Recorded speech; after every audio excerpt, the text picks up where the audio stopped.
Diana and Matthew become entangled in Elizabethan politics as they search for a teacher in the past. Hello, everybody. I'm Steve from VALHARTV, and today I'll be reviewing Discovery of Witches Season 2, Episode 1.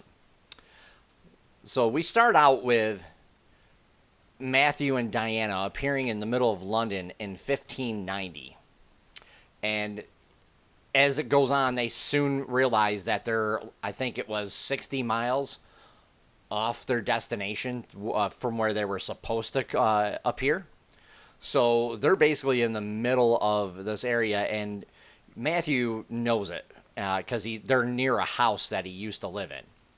So once they enter the house, Matthew introduces Diana as his wife to the various occupants in the house.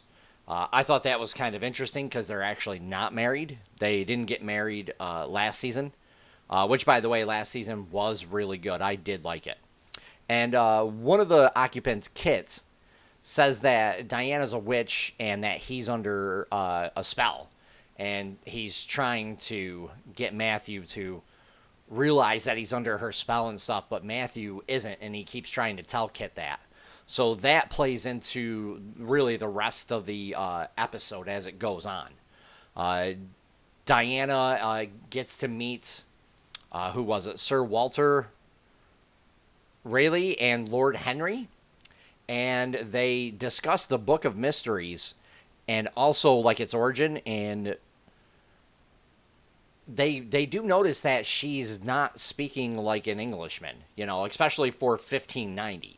So they kind of tell her to stay indoors until she can really kind of get acclimated to, that era. But, she's from modern day, so she has her own mind, and that plays in too because she wants to do stuff and she doesn't really need protection, and Matthew is very protective of her even in the first season. So there's kind of a little clash between them as it goes on too, which I thought was kind of interesting because you're really seeing the different eras because he's like over 1,500 years old. So he's lived through a ton of different periods of when they treated people differently, throughout history. And then, we get to see Diana end up feeling like a strange presence, and she ends up like going out of the house and following a witch. She realizes this girl she's following is a witch, so she follows her and tries to talk to her, but the girl runs right off. So we don't really get to see her until a little bit later. And, of course, when Matthew finds out she went out of the house without him, he's kind of mad about it. And that's where you really get the clash, because he understands, like, that time period they were hunting women down, especially for being smart and knowing things. So they, were like, oh, she's a witch because she knows how to, mix herbs and stuff and make something to help somebody get over being sick, so, but that was like the time period back then, and that's what they did, unfortunately. But as we go on, they end up going out together, and Diana gets to see the sights of the city with Matthew, and they end up running into, they call it the Old St. Paul's Cathedral, but it's not really old in this time period. And as they're trying to get closer, somebody spots Matthew that he knows, so he's like, I gotta, he's like, I gotta go take care of something now because I just got spotted. So that plays into him making decisions later on in the episode for what he really needs to do. And then, of course, Diana goes around and she discovers something about Matthew's past that she didn't know about. And she's not really sure if she likes it or not. She kind of thought something might be like that, but she wasn't sure until she found it. And, and again, this is where Matthew really has to make the decision of what he's going to do now that they're back in this time period and people know he's back, in the city.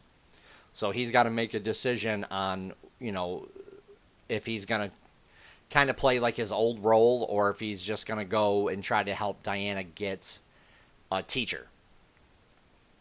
And they end up finding the witch too. We end up seeing like the next day or the day after, where they find the witch Diana was following, and this is where we get to see this witch. She has to make a decision on whether she wants to help Diana or not, by like teaching her. And so, we really get to see that, which I thought was kind of good. And the episode keeps progressing. They find out a little bit more about people talking about them, things like that.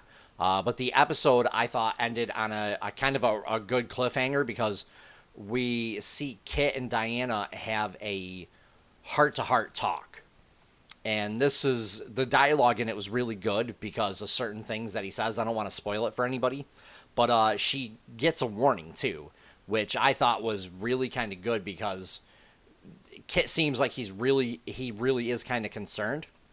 So overall, I thought this episode was good.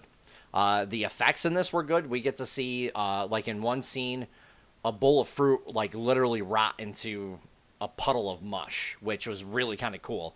There was an aura around the witch that Diana was following.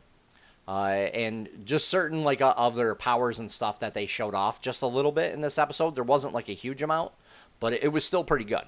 The sights, though, it was great. It looked like they were back in, 1590 in London and stuff. Like the way the people dressed, as you can see from the picture, the little towns, the buildings were all really good. I thought that was extremely well done, especially for being picked up after 2 years. I believe this is a Sky One original, but you can watch it on Shudder and Sundance now. And there's some other platforms you can watch it on. But yeah, like for not being picked up for 2 years, I thought the costumes and things like that were actually quite well done. The acting in this was good too. I had no issues with any of the acting. The girl who plays Diana, Teresa Palmer, she does a very good job in this. And because she's a history buff, she kind of knows about, about London in that time period. So she's not really, like, surprised about stuff, but she is at the same time. She even talks about, like, how she tells her students that that London, like, really kind of smelt bad back then. And but she didn't really smell that in where they were. And this is where Matthew was like, well, not all of it does. He's like, I could take you over by where the tanneries are, and that smells bad. But he's like, this part of town doesn't. It wasn't all just everything was bad back then. Because they didn't have all the modern day, plumbing, and things like that. So she was that's what like really kind of surprised her, is because she didn't really know what it was like until she got there. The music was good too. I had no issues with the music. There were some scenes where the music turned ominous because it was foreshadowing like things to come. And that's like what this whole episode was. This was an ominous episode. It was dark. Like there was a lot of scenes where it was really only done by candlelight, so it was darker. I kind of found that it was a little hard to see in certain scenes, but I think that's exactly what they were going for, because at nighttime you have to have a ton of candles lit if you want enough light to do anything, to really see. But back then a lot of people couldn't afford like 20 candles in one room, things like that. So maybe I'm not sure. But yeah, I thought it was pretty good, and like this whole episode was ominous. It's foreshadowing things to come as the series progresses. And I think it's going to be a little bit darker of a season than season 1. So I honestly can't wait to see the next episode. I would give this at least a 7 out of 10. It wasn't perfect, but again, there was only very minor issues that I had with it. Like not being able to see in certain scenes really good. But again, they are not doing modern day lighting. It's all done by torches or candles. So this still was a good episode. If you guys like what I do, please hit the like button and also subscribe, as I'll be doing more content each week. And leave a comment down below if you've seen this episode. Let me know what you think. Let me know what you think of the first season. I actually liked the first season, and I may end up doing a full season review on that at a certain point in time. But take care for now, everybody.